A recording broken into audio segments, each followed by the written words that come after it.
Olá, comunidade Paz e Bem da Pós TV 247, dos canais que nos seguem, incluindo o canal de Sejus. Eu sou Carla Pavão e nós estamos aqui com a socióloga e escritora Ana Cláudia Laurindo, que também é membro do Sejus, e hoje nós vamos conversar sobre a Revista Espírita de fevereiro de 1859, sobre o tema Escolhos dos Médiuns. Tudo bem, Ana Cláudia? Tudo bem, Carla. Legal. Vamos começar? Como é que a gente começa essa conversa? Vou te passar a palavra. Vamos logo explicando o que significa essa palavra escolho, que é um termo pouco usado na atualidade, mas é como se fosse obstáculo, dificuldade, um desafio em grau maior. E os médios certamente são sempre alertados, não é? Com relação aos escolhos que a mediunidade traz em si, porque são portas para tantas entradas e saídas, tantos encontros, tantos psiquismos, tantas intencionalidades e sentimentos, e a preocupação de Kardec, a preocupação dos espíritos orientadores com relação aos cuidados com os desafios que a mediunidade traz, por certo, ainda continuam com muito vigor. É como se jamais vai envelhecer esse tipo de cuidado, é preciso estar sempre reacendendo, inclusive, a percepção dos desafios que a mediunidade traz.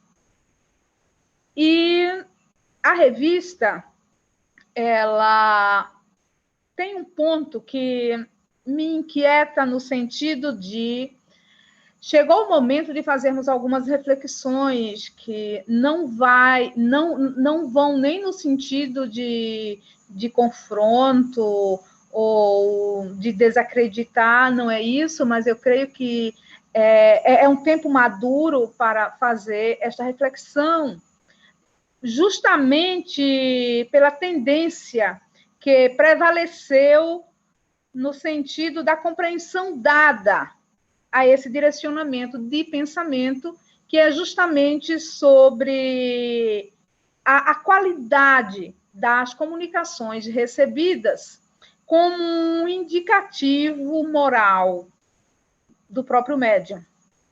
Isso fica muito claro e era uma ideia corrente durante todo o período de construção da doutrina espírita, escrita em livros, em revistas, em artigos, que o médium que desenvolve qualidades morais com mais rigor, com mais disciplina, com uma acentuada virtude, ele receberia mais contatos de espíritos de escola, espíritos superiores.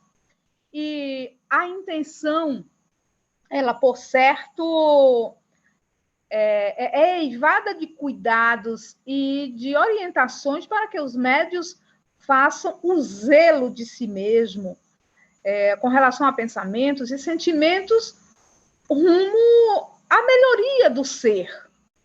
Porém, as variáveis que cruzam a nossa própria história humana, elas são cortadas por contextos. E estes contextos, eles têm elementos culturais, elementos políticos e orientam comportamentos. Desse modo, provavelmente, o medo do julgamento, ele também acabou gerando uma situação em que espíritos considerados comuns ou levianos, eles tenham sido indesejados, eles tenham sido considerados espíritos indesejados para a comunicação, principalmente comunicação pública, por alguns médios, no sentido de sempre que a comunicação ela é dada é preciso ter espíritos que referendem o valor moral do médium.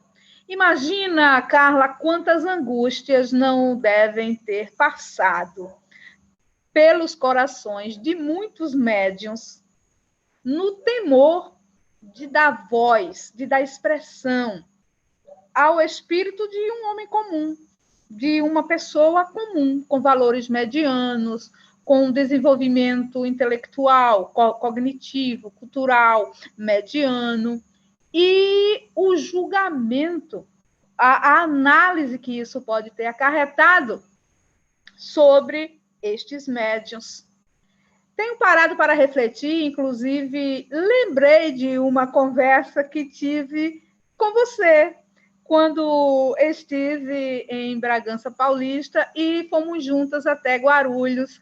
E nós estávamos conversando naquela oportunidade sobre a ausência de determinadas comunicações em mesas mediúnicas, e principalmente de espíritos que, enquanto encarnados, pertenceram a grupos étnicos muito discriminados, ou ocuparam funções que foram discriminadas, ou vivenciaram momentos políticos que também receberam o crivo da discriminação pelo momento político dominante. Imagina só, numa sociedade com valores burgueses muito bem elaborados, fechados pelas interferências de uma cultura religiosa medieval, bastante arcaica, rigorosa, um meio cultural onde os indivíduos têm uma capacidade de alcance, de letramento, de análise da arte, e tudo isso aí como elemento utilizado para o julgamento do médium. E uma comunicação por um espírito que, numa encarnação, foi um índio, foi um cigano, foi alguém que pertenceu a uma etnia perseguida. Eu fiquei imaginando o quanto nós realmente precisamos nos desligar da letra e fazer análises mais ousadas, inclusive dentro das orientações mais bem intencionadas e bem elaboradas que nós encontramos dentro de tudo o que foi transformado em compêndio de saberes, de orientações, de conhecimento da própria doutrina espírita.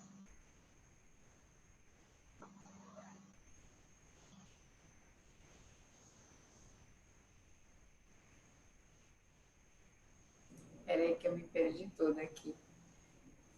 O que eu queria te dizer é o seguinte, que o Kardec, né, ele fala sobre esses escolhos, ele fala sobre perigos e inconvenientes da mediunidade lá no livro dos médiuns, né? Tem acho que é o capítulo 18 que vai falar sobre esse tema. Então, quem estiver nos ouvindo e quiser dar uma olhada, fora a Revista Espírita de fevereiro de 1859, olhar nesse tema, voltar lá, é sempre bom a gente rever. E sobre a questão das mediúnicas, felizmente, a mediúnica do Sejus tem sido bastante ampla nisso, né? Nós já estamos aí, já passamos de 2 anos de mediúnica, né? Um projeto que eu estou conduzindo coletivamente, e lá nós temos de todos os tipos de manifestação. Temos pretos velhos, temos pombagira, temos LGBTQI+, temos pessoas em exclusão, que viveram uma vida em exclusão social, né? Alguns que viveram em rua. Então, nós estamos podendo, temos protestantes, evangélicos, enfim, temos, nós não fazemos nenhum tipo de filtro, e os espíritos têm vindo e dado esses depoimentos de forma bastante diversa, né? Uma grande diversidade. Então, aquela lacuna que a gente conversava, de certo modo, agora a gente está conseguindo preencher, ainda que seja de uma forma, né, não tão grande, né, mas ousada até para a pandemia, porque eu desconheço quem esteja fazendo mediúnicas nesse período de pandemia, a nossa se transformou em online. Então, tem sido muito bom, mas eu vou te voltar aí a palavra para a gente continuar conversando. Era um ponto que eu tive assim, essa inquietação para iniciar, mas na sequência, e sempre com este espírito de atualização, no sentido não de desmerecer, mas no sentido de trazer para uma compreensão a partir de tudo que nós conseguimos adquirir em estudos e experiências. Nós já estamos no século XXI, e é a questão política na atitude, no pensamento, no sentimento, naquilo que constitui a vibração do médium. Um ponto que muito tem me interessado enquanto pesquisadora é a superação da ideia religiosa de virtude. Interessante na revista nós encontrarmos algumas orientações que são tão antigas, do tipo assim, muito cuidado, não é, com o orgulho, muito cuidado com a empolgação de possuir uma característica que qualquer pessoa, independente de nível social, independente de raça, independente, pode desenvolver, pode trazer, que é a condição de ser um medianeiro, de entrar em contato com a vida incorpórea. E a empolgação com isso como uma distinção, e o orgulho de ser procurado por multidões, de ser ouvido por multidões com respeito, até com uma admiração extra-humana, porque a ignorância também dos fenômenos, ela provoca esse tipo de reação, e também outras situações, uma carência muito grande de acolhida ou de esperança, muitas confusões na vida dos povos, das sociedades, faz com que um médium ele possa ter uma representação de um elo visível com este invisível que encanta, que assusta, que atrai, mas vem aquela orientação do orgulho como um dos maiores destes escolhos ou desses obstáculos, porque é muito fácil para o ser humano, ainda muito afetado pelos vícios, se deixar levar pela ideia de ser especial, de ser escolhido, de ser mais importante, de ser agraciado com um dom. E é aí, Carla, e todos, todas, que nós fazemos essa reflexão sobre a importância do desenvolvimento da ideia política para além da ideia religiosa de virtude. É que a ideia religiosa de virtude para o médium ou para qualquer indivíduo que tenha crença no sagrado e acredite na evolução, ela está muito ligada a comportamentos padronizados e que nos deixam à mercê de uma satisfação em cumprir atitudes, padrões, aquilo que nós chamamos de politicamente correto. O que é politicamente correto para um médium ou para alguém que se filia às ideias espíritas? E aí a ideia religiosa, a compreensão religiosa de adesão, muitas vezes nos conduz para crenças de que estamos cumprindo à risca tudo aquilo que é esperado.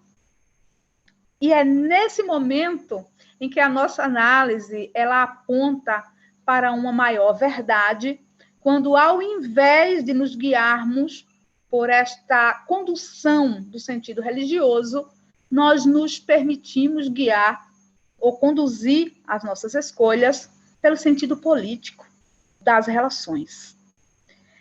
E não é uma questão de política partidária. Pois não, Carla?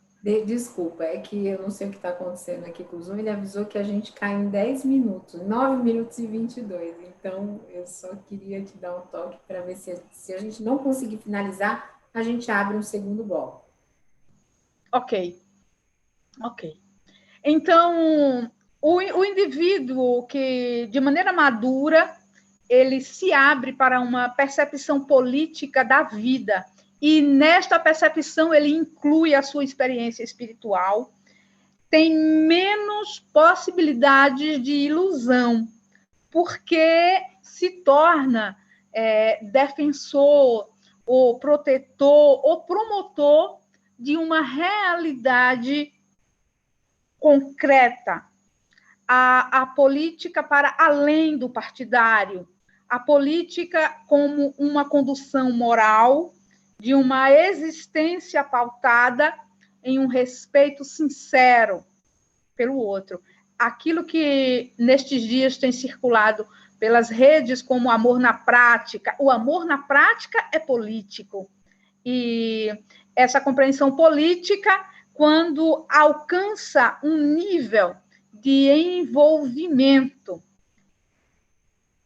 e entra nos determinismos do ser, nas suas questões espirituais, morais, conceituais, altera não somente a vida desta pessoa ou deste médium, mas o entorno, porque a partir dos exemplos, muitas coisas podem se tornar boas ou não tão boas, porque nós temos exemplos de médios que, por atitudes políticas, comprometem sobremaneira essa compreensão muito mais deslocada do religioso. E se não conseguimos evoluir, mas pelo menos estagnar, muitos de nós têm conseguido a partir da crença, uma crença quase mitológica em tudo que é demonstrado, produzido ou falado por médios que colocam o orgulho como característica política das suas atuações. Médios que não admitem ser questionados, médios que endossam realidades de dor como karma ou merecimento, ou falta de merecimento do outro. São questões políticas graves. E, infelizmente, nós não temos dificuldade de localizar se nós procurarmos, principalmente na realidade brasileira. Legal. Bom, a gente está chegando aqui com 6 minutos ainda, se você quiser fazer umas considerações finais. Um dos médicos que a gente vem falando aqui sobre isso, gente, por mais que desagrade as pessoas, é o Divaldo Pereira Franco, tá? Que ele orientou o próprio filme autobiográfico dele. Então, assim, que eu não tenha dúvida disso. Claro que existem outros, a gente não está aqui para crucificar ninguém, mas é importante olhar como essa mediunidade, quando ela começa a servir aos próprios interesses, ela pode sim causar problemas, pode causar os escolhos dos médicos. Né, Ana Cláudia? E principalmente nesse momento crítico em que nós estamos vivendo, onde a pandemia ela revela tudo o que estava oculto nesse politicamente correto de sentido religioso e nos deixa meio apavorados diante do que, no real sentido político, tem se mostrado uma insensibilidade imensa na explicação pseudo-espiritual da pandemia. Porque nós temos, sim, legitimidade para acreditar que existe muito mais inclinação política das opiniões destes médios em comunicações deste teor do que mesmo uma ação que seja vinda da espiritualidade para atrapalhar um momento de tanta dor e de tanto sofrimento. Então, arregimentando o que nos resta de força, de esperança, na construção de um saber baseado nos ensinamentos dos espíritos através da obra de Kardec, mas também acatando esse desafio de dar os nossos passos pelo livre pensamento e, principalmente, pelo estudo contínuo, constante, profundo da própria obra, da própria doutrina. Nós acreditamos, Carla, que estes médiuns, eles vivem também um momento de desmascaramento desse orgulho, o que nos abre para todos a perspectiva de assumirmos politicamente uma adesão humanitária, amorosa, na esperança de que, mesmo entre dores, o amor ele seja a grande vitória dessa era, nos levando a todos a amar na prática. Esse é o nosso desejo, essa é a nossa esperança. E, amorosamente, nós compreendemos os que fazem as escolhas equivocadas e acreditamos que eles terão também a oportunidade de fazer as suas revisões, mas não podemos mais dizer assim seja. Nós agora estamos dizendo, precisamos fazer uma revolução íntima a cada dia. E assim seja. Assim seja, esse processo de autoeducação e autotransformação. Então, antes da gente cair brevemente, eu queria que você falasse rapidinho aí do seu livro. Como é que é essa história aí do livro Deus e Política? O livro Deus e Política, Enredo da Morte no Brasil, ele tem uma característica bastante... A palavra me fugiu agora. Perdão. Não tem problema, mas assim, quem quiser comprar, como faz, Ana Cláudia? Quem quiser ter acesso ao livro, ele está na plataforma da Amazon, como e-book, e ele impresso é diretamente comigo. Os contatos geralmente são feitos pelo Facebook, pelo WhatsApp, e é um livro amoroso, tá? Porque política e amor, para mim, não tem diferença. É tudo muito junto e misturado. Legal. Então, se vocês quiserem dar uma olhada nessa obra, procure a Ana Cláudia no Facebook, Ana Cláudia Laurindo, é isso? Está lá no Facebook. E peçam pelo Messenger, né? Por mensagem direta, que ela entra em contato com vocês. Se vocês quiserem impresso, se quiserem e-book, versão Kindle, não sei o que é Amazon, né? É isso? Sim, sim. Legal. Então, nós vamos finalizando por aqui.